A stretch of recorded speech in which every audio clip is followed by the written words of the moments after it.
دیکھیں یار، میں نے ابھی تھوڑی دیر پہلے آپ لوگوں سے بات کرتے ہوئے بتایا کہ یہ جو ایک ماحول ہمارے یہاں بن گیا ہے کہ جیسے ہی والد کا دنیا سے انتقال ہو جاتا ہے، وہ چلے جاتے ہیں، تو بھائی کیا کرتے ہیں، گھر پہ قبضہ کر لیتے ہیں.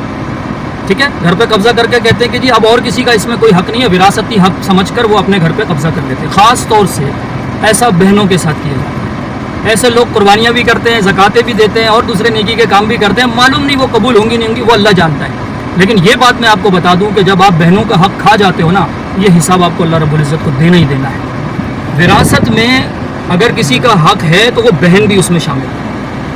خاندان میں بہت سے آج کل یہ کیا جاتا ہے کہ بہنوں کا حق خصوصاً کھایا جاتا ہے اور ان کو جواب دیا جاتا ہے کہ ہم نے آپ کی شادی کرا دی.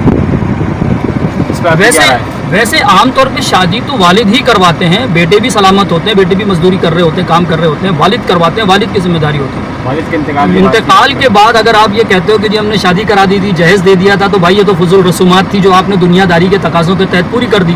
چلو کر دی، لیکن یہ بہن کا احسان ادا نہیں ہوگا. آپ نے کوئی بہن پہ احسان نہیں کیا. ایک مرتبہ کسی مدرسے میں جا کر علماء کرام سے مشورہ تو کر لو، اس سے پہلے کہ قبر میں عذاب ہونا شروع ہو جائے. یہ آپ نے اپنی رائے بنا لی ہے، یہ آپ کی رائے باطل ہے، اس کی کوئی حقیقت نہیں. آپ علماء کرام سے جا کر پوچھیے، ان کو بتائیے جا کر کہ جناب ہم نے اپنی بہن کی شادی کر دی تھی، اس پر 1 لاکھ 2 لاکھ 50 لاکھ کا خرچہ کیا تھا، تو کیا وراثتی حق ادا ہو گیا؟ اگر وہ کہتے ہیں تو ٹھیک ہے جی ادا ہو گیا. لیکن آپ جاتے نہیں ہو علماء کرام کے پاس، آپ خود ہی مفتی بن جاتے، کیونکہ مال و دولت کا معاملہ ہوتا ہے، جائیداد کا معاملہ ہوتا ہے، وراثت کا معاملہ ہوتا ہے، طاقت ہوتی ہے آپ کے پاس، آپ بہنوں کا حق کھا جاتے ہو. ایسے ظالموں کو اللہ رب العزت الٹا ٹنگائے گا. یاد رکھنے کی بات ہے. میں ان بھائیوں سے مخاطب ہوں جو اپنی بہنوں کا حق کھا جاتے ہیں والدین کے انتقال کے بعد. یہ ان کا حق ہے، آپ ان کے حق پہ قبضہ نہیں کر سکتے. وراثت کا حق بنتا ہے، آپ بے شک اس گھر میں رہیے لیکن اس کی قیمت لگائیے، اور جو وراثتی حق اپنی بہن کا بنتا ہے اس کے ہاتھ میں کیش رقم دیجیے.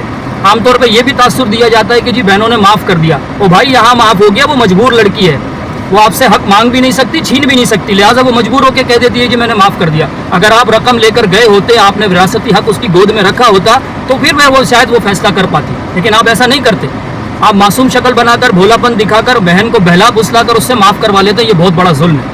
بہنوں کا حق دینا چاہیے، یہ شریعت کا حکم ہے. شریعت کی بغاوت کر کے آپ کتنی بھی صدقے در دو، آپ کتنی بھی قربانیاں کر دو، آپ کتنی بھی زکاتیں ادا کر دو، اس گناہ کو اللہ رب العزت معاف نہیں کرے.